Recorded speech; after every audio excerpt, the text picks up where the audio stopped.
Guys, banje kubasuhuza ndetse nanabaha ikaze nanone kuri YouTube Tech, ngusaba we mushya kubanza ugakanda kuri subscribe button kugira tuzakomeze kubana mu biganiro by'ubutaha.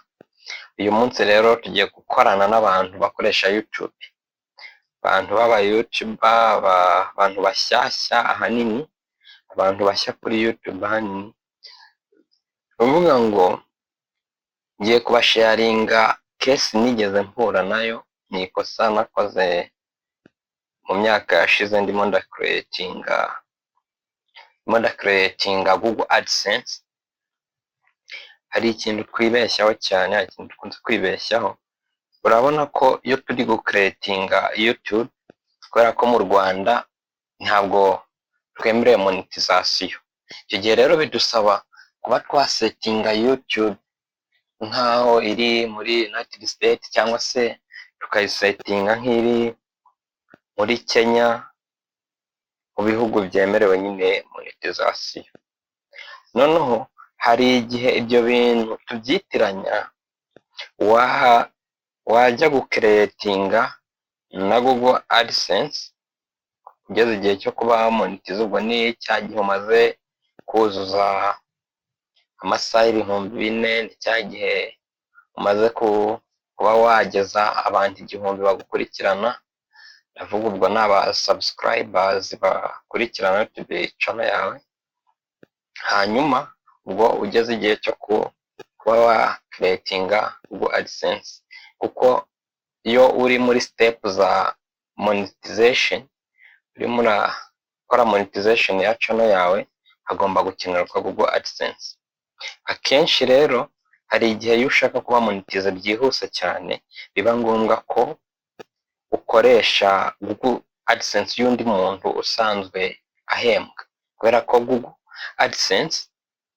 AdSense wemerewe kuba yahemberwaho abantu benshi barenze umuyuza umwe.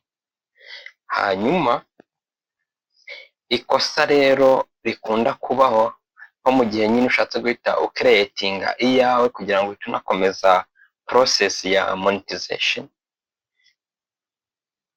hari amakosa menshi dukunda gukora. Ayo makosa rero harimo kwitiranya cya kintu twavugaga cya residence, igihe ugiye kuba wahitamo igihugu, region. Hari igihe rero tubyitiranya nk'uko tubigenza kuri YouTube turi creating channel, noneho wagera no kuri Google AdSense. Aka kantu guys, aka kantu rwose umuntu mushya uzajya gukora monetization uzakitondere nujya gucreatinga Google AdSense.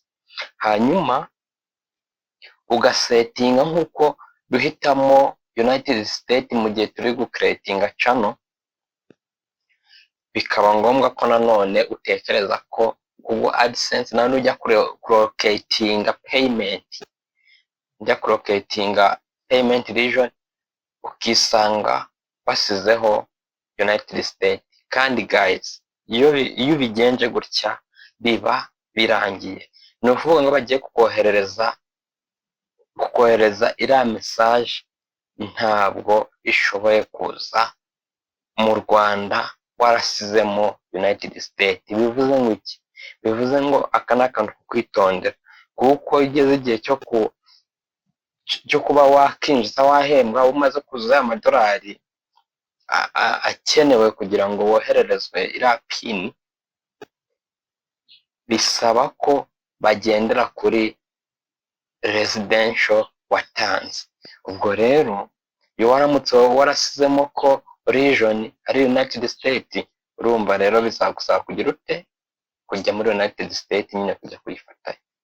Ariko hano ikigomba gukorwa muri Google AdSense, ugomba gusetinga ko region country igomba kuzaba ari igihugu cyawe. U Rwanda, tuvuge niba uri mu Rwanda, cyangwa ari igihugu cyawe.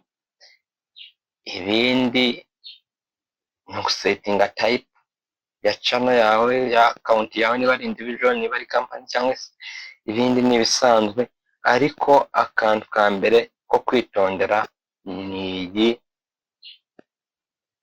ni region cyangwa se country, ugomba gusetinga igihugu cyawe nyirizina. Aka kantu rero guys, umuntu mushya uzakenera gukora monetization, mu gihe uzaba uri gucreatinga Google AdSense, make sure ko wayisize mu Rwanda. Payment account, make sure ko izaba ibaruye mu gihugu cyawe. Ushobora kuba ari mu Burundi cyangwa mu Rwanda, ugomba kumakinga sure ko igihugu cyawe aricyo kibaruyemo. Ni ukuvuga ngo uretse gucreatinga YouTube channel, ushobora kuba wasetingamo United States kugira ngo uzabashe kuba monetization, kubera ko mu Rwanda tutayemerewe, ariko kuri payment account muri Google AdSense ugomba gushyiramo igihugu cyawe rwose, ahasigaye ibintu bikagenda neza. Still now ndacyari struggling n'ikintu bita monetization, ndacyari kurwana n'amasaha.